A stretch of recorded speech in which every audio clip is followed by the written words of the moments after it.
हम पढ़ने जा रहे हैं ग्राफीय विधि से गति के समीकरण। ठीक है, तो पहला समीकरण होता है वेग संबंध, वेग और समय के लिए समीकरण होता है v बराबर u प्लस ए टी। ये गति का प्रथम समीकरण कहते हैं इसको। ठीक है, और दूसरा होता है समय और स्थिति के लिए, समय और स्थिति के संबंध के लिए, ठीक है, समीकरण। तो ये होता है s बराबर U T plus half A T square. और वेग स्थिति के लिए ये होता है हमारा गति का तीसरा समीकरण, जिसको वेग और स्थिति के लिए होता है तो v बराबर होता है v square equal to u square plus 2as। ठीक है, अब हमने ये ग्राफ बना दिया इसका।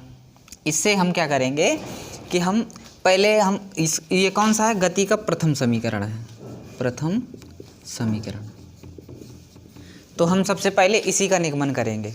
ठीक है, तो अगर देखेंगे तो मानते हैं कि कोई वस्तु है जिसका प्रारंभिक वेग u है। यहाँ पे लिखते हैं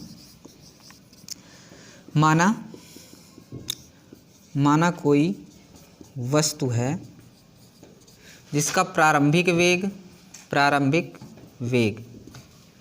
ठीक है OA बराबर u दिया है।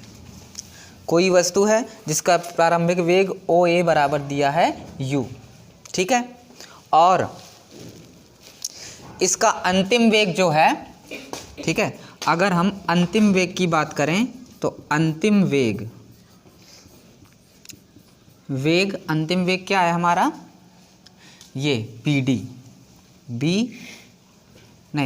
अंतिम वेग है हमारा, अंतिम वेग बराबर v। प्रारंभिक वेग हमारा ये है OA बराबर u, अंतिम वेग है v। तो क्या करें हम, सबसे पहले हम लेते हैं BC। अगर हम BC लेंगे तो BC इक्वल टू होगा हमारा क्या, BC को हम लिख सकते हैं BD प्लस CD।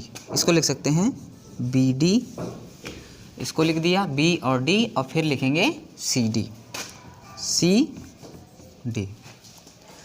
BC, तो BC इक्वल टू हो जाएगा BD, हमारा क्या दिया है, BD दिया है। तो देखो हम इसको क्या लिख सकते हैं, BC minus CD equal to BD लिख सकते हैं। ठीक है, तो BC की वैल्यू हमारी क्या है, BC, इसकी वैल्यू है हमारी क्या, AV है। ठीक है, और CD की वैल्यू है हमारी U बराबर क्या है, BD।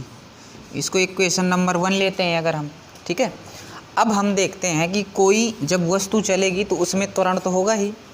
प्रारंभिक वेग, जो भी वस्तु चल रही थी उसका प्रारंभिक वेग था u और अंतिम वेग था v।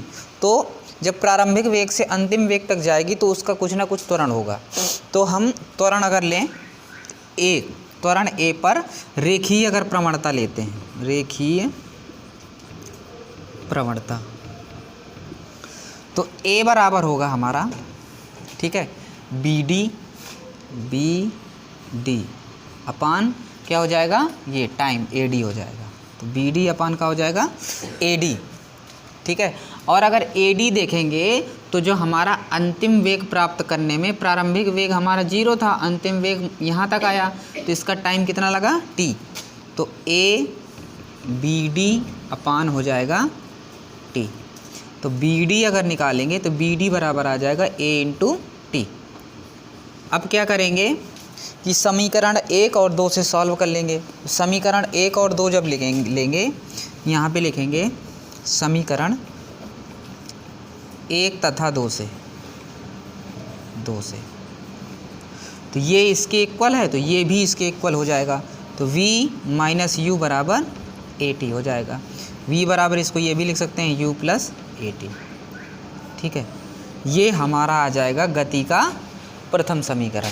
ठीक है, और अगर हम देखें, अब ये हम लिख ही चुके हैं, u हमारा वस्तु का प्रारंभिक वेग है, और u जो है ये वस्तु का प्रारंभिक वेग है, और v जो है वस्तु का अंतिम वेग है। a क्या है, a है त्वरण, वस्तु का त्वरण है। t हमारा समय है, जिसका जो भी वस्तु थी उसका प्रारंभिक प्रारंभिक वेग u था, u से अंतिम वेग v प्राप्त करने में जितना टाइम लगा था वह हमारा t है। ठीक, तो गति का दूसरा समीकरण है समय स्थिति संबंध के लिए समीकरण। इसको हम गति का दूसरा समीकरण के नाम से भी जानते हैं या गति के द्वितीय समीकरण के नाम से जानते हैं। ठीक है, तो कोई वस्तु थी जिसकी प्रारंभिक चाल थी u और अंतिम चाल है v। ठीक है, तो जब हमें प्रारंभ में कोई वस्तु होगी, जब अंत तक जाएगी तो वहाँ पे चाल दूसरी वो वेग दूसरा होगा, यहाँ पे वेग दूसरा होगा। ठीक, तो यहाँ से यहाँ तक वेग प्राप्त करने में तो कुछ दूरी भी तय करनी पड़ेगी। तो उस दूरी को हम लेते हैं क्या, उस दूरी को लेते हैं s। ठीक है, वहाँ से वहाँ तक जाने में लगे टाइम भी लगेगा, तो समय को क्या बोलेंगे, समय को बोलेंगे t, समय बराबर t। ठीक है, प्रारंभिक वेग हमें मालूम ही है u है और अंतिम वेग v है। ठीक, तो अब हम इसको देखेंगे समय स्थिति वाले के लिए। तो क्या होता है, दूरी s बराबर होगा समलंब OABC का क्षेत्रफल, OABC का क्षेत्रफल। ठीक है, तो इसको हम लिख सकते हैं OADC का क्षेत्रफल प्लस ABD का क्षेत्रफल। बंद। OADC का क्षेत्रफल और ABD का क्षेत्रफल, ये जो हमारा था ना OABC, इस पूरे को हम लिख सकते हैं इसका क्षेत्रफल प्लस इसका क्षेत्रफल।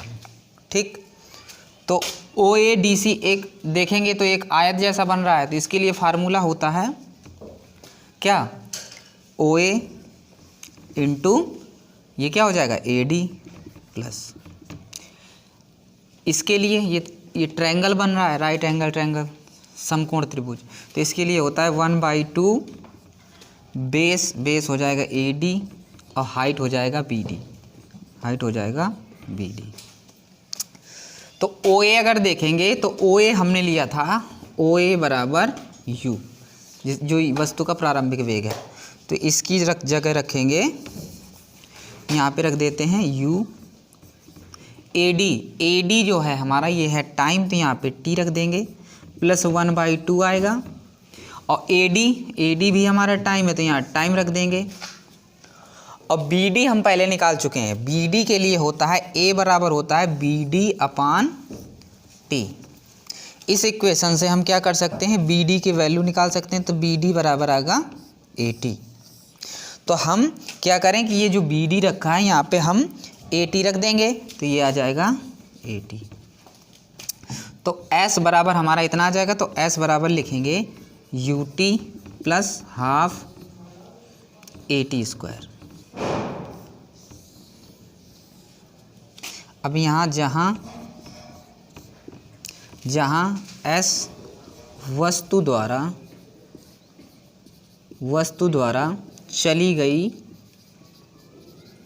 दूरी, जहाँ जो S है वो हमारी क्या है, वस्तु द्वारा चली गई दूरी, U है वस्तु का प्रारंभिक वेग, T है टाइम और A हमारा त्वरण है। ठीक है, ये हमारा वेग स्थिति संबंध के लिए गति का तीसरा समीकरण है। v² बराबर होता है u² प्लस 2as, जहाँ u वस्तु का प्रारंभिक वेग है, v अंतिम वेग है, a हमारा त्वरण है, s जो है वस्तु द्वारा चली गई दूरी है। ठीक है, तो क्या करेंगे कि दूरी हम s लेंगे, दूरी s बराबर क्या होता है, समलंब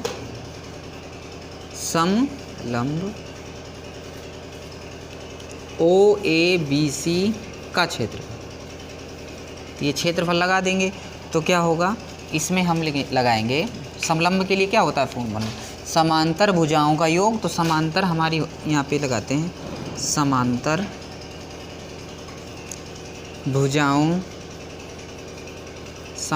भुजाओं का योग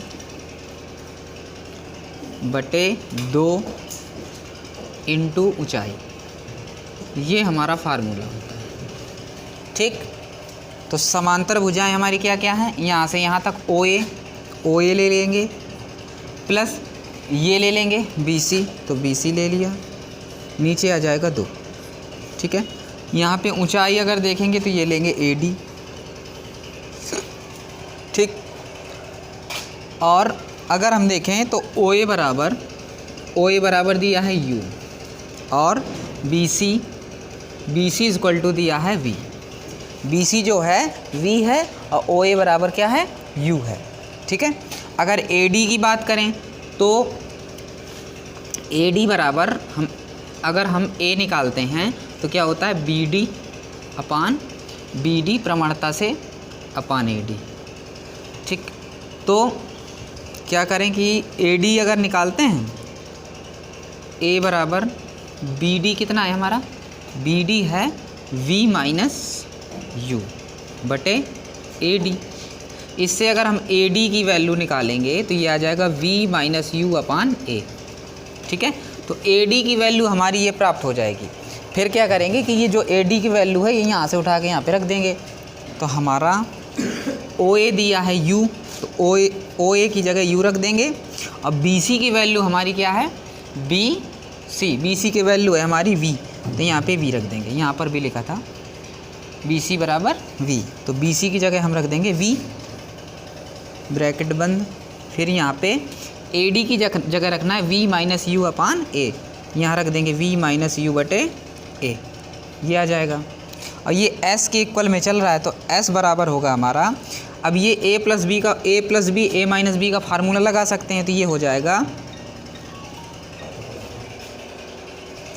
अब अगर आगे देखेंगे तो इसको पहले हम क्रम से लेके लेते हैं, तो क्या लिखेंगे, V प्लस U बटे 2, इधर लिखेंगे V माइनस U बटे, यहाँ पे है हमारा A। तो हमारा S बराबर दिया है U प्लस V, तो इसको हम क्या करें, पहले क्रम से लिख लें, तो ये हो जाएगा V माइनस U अपान 2, और ये हो जाएगा V माइनस U बटे A। तो ये फार्मूला से अगर देखें तो यहाँ पे प्लस था, तो V plus U V minus U, तो ये फार्मूला हो जाएगा V square minus U square. A plus B A minus B के फार्मूले से हो जाएगा ये V square minus U square, नीचे लिखेंगे तो 2A आ जाएगा। तो हमारा S बराबर आया V square minus U square upon 2A। इसको अगर देखेंगे तो क्रॉस मल्टीप्लाई करेंगे, तो अगर हम क्रॉस मल्टीप्लाई करेंगे तो ये हो जाएगा 2AS बराबर V square minus U square, ये हो जाएगा। अगर V निकालेंगे तो V स्क्वायर अगर निकालते हैं तो क्या हो जाएगा, U स्क्वायर प्लस 2AS। ये हमारा गति का तृतीय समीकरण प्राप्त हो जाएगा।